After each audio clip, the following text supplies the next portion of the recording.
Harry looked like a man completely lost during that BBC interview, drained, paranoid, and oddly detached from reality. The cheerful royal the public once loved seemed like a shadow of his former self, buried under layers of confusion and emotional fatigue. You didn't need to be a therapist to see something was deeply wrong, and Thomas Markle Jr. didn't hold back when asked what, or rather, who he thought was responsible for this collapse, and his answer was blunt.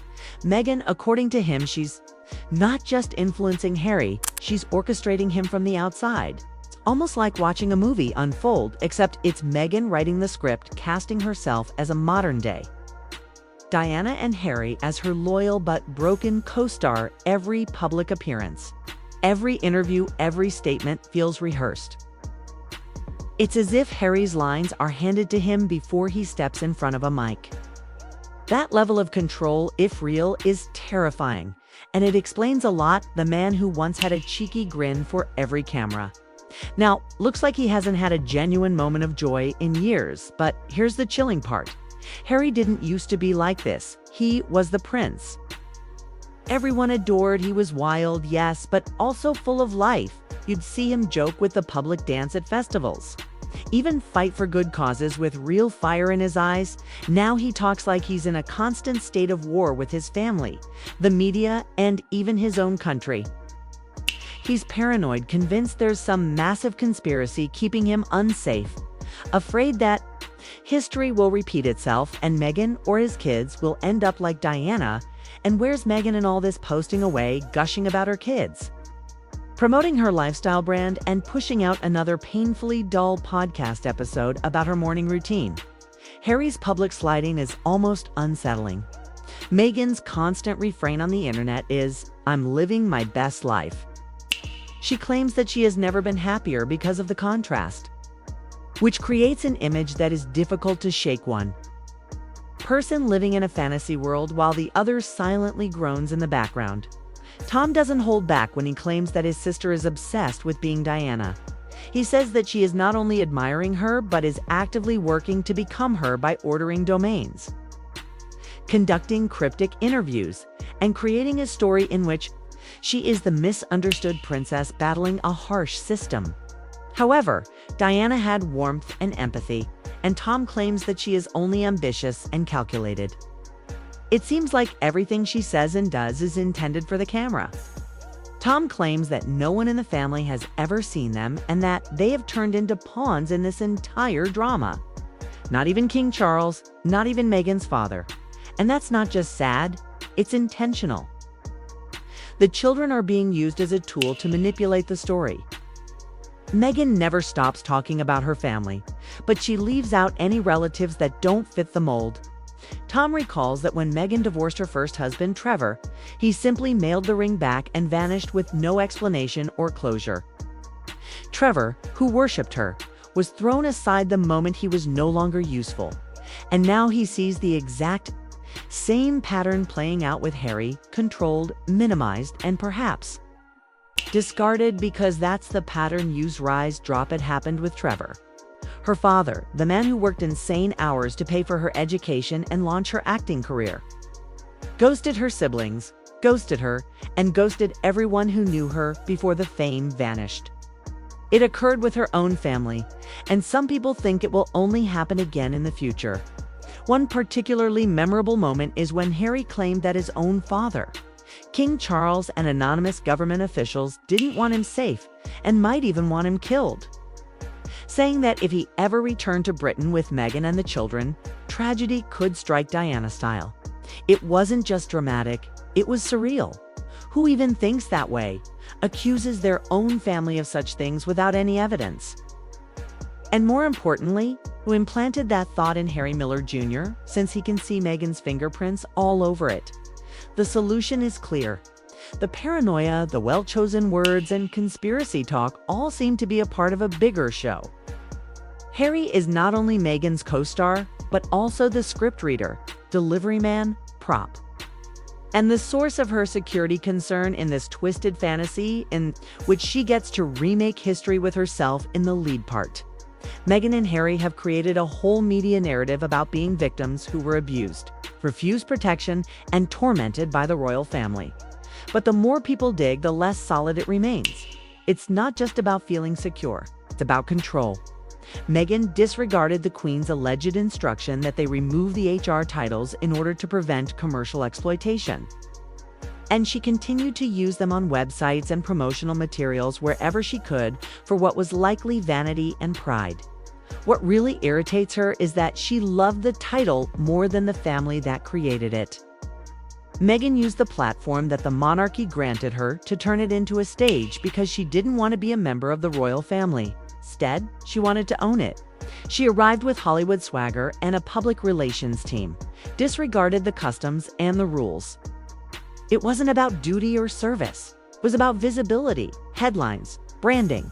And when the palace resisted, she flipped the script and cried oppression.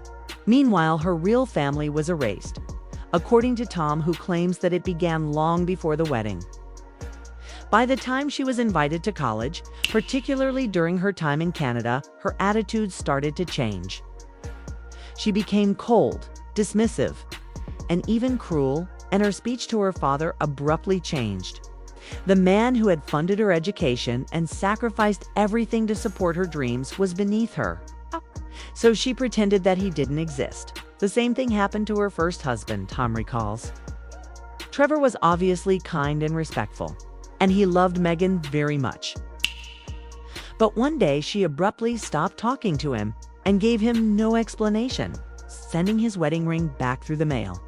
She did this because she was moving up and he wasn't involved in the plan anymore. It wasn't personal, it was strategy, and that's what was dangerous. Meghan doesn't seem to handle relationships the way other people do. Everything appears transactional, and she ditches individuals the instant they don't fit her vision. Her dad, siblings, and old acquaintances have all passed away. And she is creating a carefully edited version of her life for the world to consume. Everything else is cropped out, but Harry is difficult to crop because he is a royal and the bloodlines link. Tom thinks Meghan won't leave him until his value runs out or until there is nothing left to gain. But if the titles are taken away and William takes that action, everything will change. That's why anybody pays attention. No titles, no significance. And no power things will really start to become interesting at that point.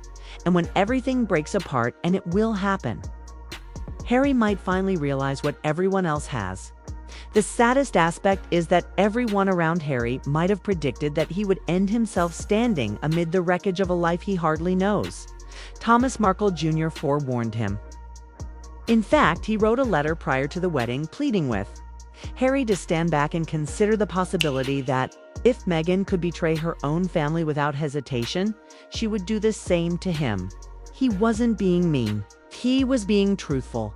But Harry, enamored and caught up in the moment, didn't listen, and now he's paying for it. Harry's seclusion is intentional. It's not a coincidence. Tom thinks Meghan purposefully disconnected everyone who could have maintained. She created a bubble around Harry and filled it with her voice, thoughts, and goals. Inside that bubble, Harry not only loses perspective, but also himself. Harry grounded his brother, father, friends, and family. All that remains is a man who appears at interviews like a ghost, repeats talking points like a puppet, and only smiles when a photographer is paid to capture it. Then there is the tragedy of the kids. The entire family tree is cut at the roots for control. And neither Archie nor Liette have ever met their grandfathers, King Charles or Thomas.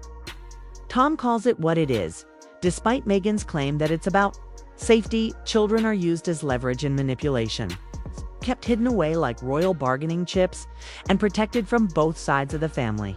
It's not protection. Rather, it's control over anyone who dared to speak up, and as Meghan's reputation continues to deteriorate.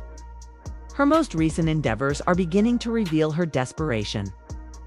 Podcasts about lifestyle products, rebranded websites, seem rushed and forced. They're sleek, yes, but they're soulless and shout, "Look at me," while the audience silently scrolls past it. Meghan will try to spin the reconnecting with family arc possibly on camera or in a glossy doc series, knowing that any attempt to do so won't be real, but rather a stunt, a moment to milk sympathy, and not a genuine effort to heal. She's trying to become a billion-dollar lifestyle mogul without realizing what she's missing can't be bought authenticity.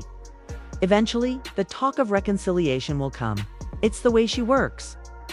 As for Tom, he has one message for him: to wake up. He's not being dramatic. He's genuinely concerned, not just because Harry has lost touch with his family, but also because he's losing himself.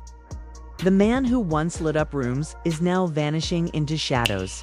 Burn the bridge and then sell the redemption story when it suits the brand. Tom's prediction is evident. Once the royal titles are formally revoked, Meghan's calculations will change without the Duke and Duchess brand, making Harry less useful.